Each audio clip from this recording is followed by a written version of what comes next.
Community Link, presented by Financial Center First Credit Union.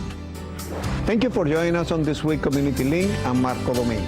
And I'm Caroline Mays-Medley. The mission of the Indianapolis Urban League is to assist African Americans, other minorities, and disadvantaged individuals to achieve social and economic equality.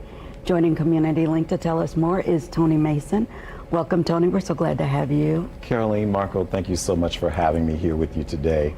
Last summer, the Lilly Endowment awarded $100 million to the National Urban League to work in partnership with the Indianapolis Urban League and the African American Coalition of Indianapolis to execute what we will call the Indianapolis African American Quality of Life Initiative.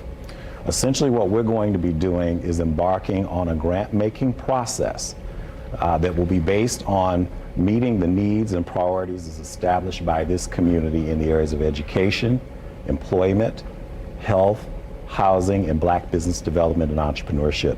And so right now we are working with Engaging Solutions, one of our local firms, that they're going to be embarking on a community assessments process where basically we're going to be speaking to people throughout our community and getting their thoughts about the challenges and opportunities that face people in Indianapolis, Black people in our community.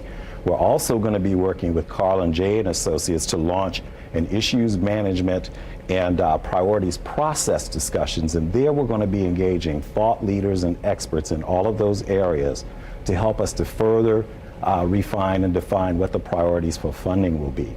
This process will last up until perhaps mid-June. Then after that, we'll actually launch an official RFP grant-making process. That's excellent. Tell us a little bit about the grant itself. Yes. I mean, the programs that you guys are going to be working on. Yes, and so it's a $100 million grant. And again, we're going to work with the community to establish the priorities for funding in the areas of education, health, housing, Black business development, and entrepreneurship.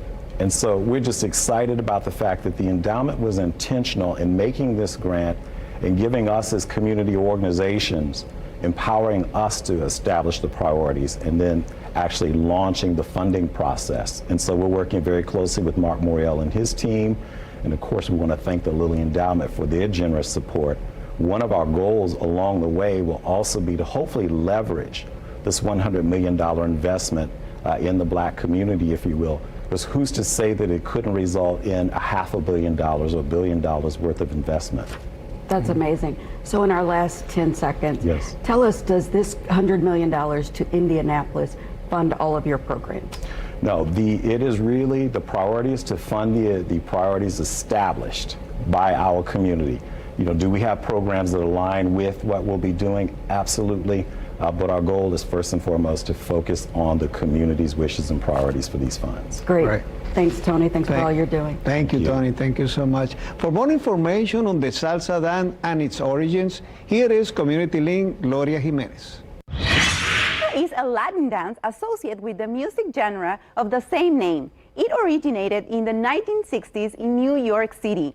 Salsa is a combination of Puerto Rican and Dominican and Cuban dances that were popular in the ballrooms and nightclubs of San Juan and La Habana by the end of the 1950s. It was primarily developed by Dominicans and Puerto Ricans living in New York in the late 60s and early 70s. Different regions of Latin America and the United States have distinct salsa styles of their own. Those include Cuban, Dominican, Puerto Rican, Cali, Colombia, LA, and New York styles. This is the perfect time of the year to dance salsa. The people of the Dominican Republic celebrate their anniversary of their independence on February 27. For Community Link, I'm Gloria Jimenez. Thank you so much for joining us today. This was your weekly Community Link. To share this segment or learn more, head to wishtv.com.